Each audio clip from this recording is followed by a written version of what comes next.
బాబు గారు వెళ్ళి అన్నా క్యాంటీన్ ఓపెన్ చేశారు. అక్కడ చంద్రబాబు నాయుడు గారి పేరు లేదు. అది కాక వర్మ గారిని పక్కన పెట్టిన పరిస్థితి మనం చూస్తున్నాం. దీని అంతటి కారణం ఏంటంటారు జనసేన?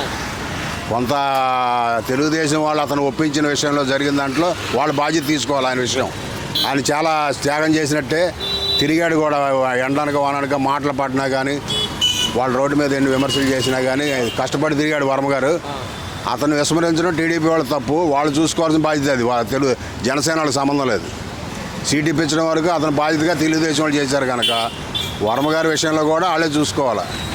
వర్మ గారు నిక్కచ్చిగా చేసిన పనిలో అతని నిజాయితీని శంకించకూడదు. అతను అంతకుముందు నాగేంద్రబాబు మాట్లాడినది కూడా మీటింగ్లో ఏ కర్మ లేదు ఏ వర్మ లేదని మాట్లాడింది. అతను చేతగా అతను తెలిసి తెలియని మాటలు మాట్లాడుతున్నాడు. అతను మాట్లాడడం రాదని నేను అనుకుంటున్నా. ఏం మాట్లాడాలో తెలియని మనిషి. అతను కృతజ్ఞత చూపిస్తుంది పవన్ కళ్యాణ్. అంత కృతజ్ఞత చూపిస్తే ఓ ప్రధాన కార్యదర్శిగా ఉండి ఉందాగా మాట్లాడాలా. కింద స్థాయి కౌన్సిలర్ స్థాయి మాటలు మాట్లాడకూడదు. అంటే నిన్న P4 అని చెప్తున్నారు. అంటే లేని వాళ్ళకి ఉన్న వాళ్ళు ఇవ్వాలని. మరి వాళ్ళు చెప్పినట్టు వినాల్సి వస్తుంది. ఇవన్నీ వాళ్ళతో సంబంధం ఏంది, ప్రభుత్వం చేయాలి కదా అని అంటున్నారు. కొన్ని ఆలోచనల విధానాల్లో కొత్త మార్పులు తీసుకొచ్చి ప్రజల ద్వారా కూడా కొంత భాగస్వామ్యం కలుపుదామని ప్రయత్నం చేస్తున్నారు. అది ఎంతవరకు జరుగుతుందని చెప్పలేం. అంటే అది బానిసత్వానికి అలవాటు చేసినట్టు అదేముండదు. అది ఎవరి సొంత అభిప్రాయం వాళ్ళది. కలిసి ఇవ్వాలి. వాళ్ళు కూడా అందులో భాగస్వాములు అనేది ఎవరి వ్యక్తిగతం వాళ్ళది. ఇవ్వకూడదు ఇవ్వాలని రూల్ ఏం పెట్టరు. అది చట్టం చేయరు. అలాంటివి ఏమి ఉండవు. రీసెంట్గా మనం చూసాం విద్యార్థులు ఫీజు రీయింబర్స్మెంట్ ఇవ్వలేదని రోడ్డు ఎక్కారు కదా. మరి ప్రభుత్వం స్పందించాలా? ఇప్పుడు 2 నెలలు అవుతుంది. జరుగుతాయండి. ఇంకా నెక్స్ట్ టర్మ్ మళ్ళీ బిగిన్ అవ్వాలి కదా. ఆ టయానికల్లా వాళ్ళు ఏదో ఒకటి అడ్జస్ట్ చేస్తారు. ఎప్పుడు కూడా పూర్తి స్థాయిలో ఫీజు రీయింబర్స్మెంట్ ఏ గవర్నమెంట్ క్లియర్ చేయలేదు.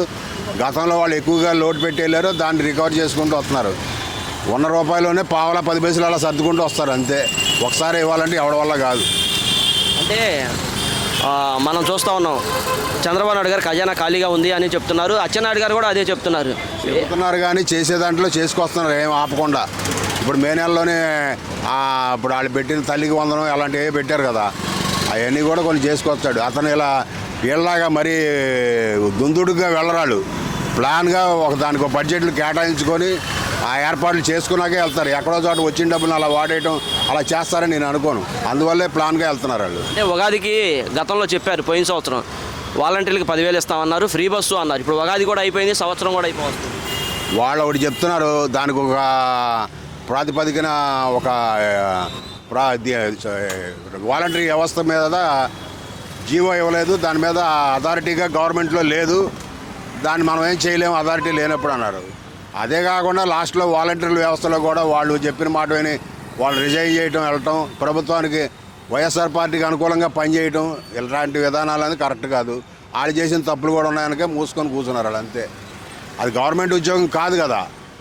ఓన్లీ సేవా కార్యక్రమం అని ఆనాడు ముఖ్యమంత్రి ప్రకటించాడు. ఫ్రీ బస్ అనేది పూర్తి స్థాయిలో అది సక్సెస్ అవుతుందని నేను అనుకోను. అది కొన్నాళ్ళ తర్వాత ఏదో జిల్లాల వారీగా పెడదాం అనుకుంటున్నారు కనుక అది ఫ్యూచర్లో ఏమన్నా ఉన్న ఆర్థిక పరిస్థితిని బట్టి చేస్తారేమో. నెక్స్ట్ ఇయర్కి 26లో ఏమన్నా 25 ఎండ్లో కానీ. అంతేగాని ఇప్పట్లో ఆ పథకం చేయాలంటే పక్క రాష్ట్రంలో చేసిన వాళ్ళు అలాగే దెబ్బతిన్నారు. వాళ్ళకి ఆర్థికంగా వాళ్ళకి పరిస్థితులు ఇదవట్లేదు.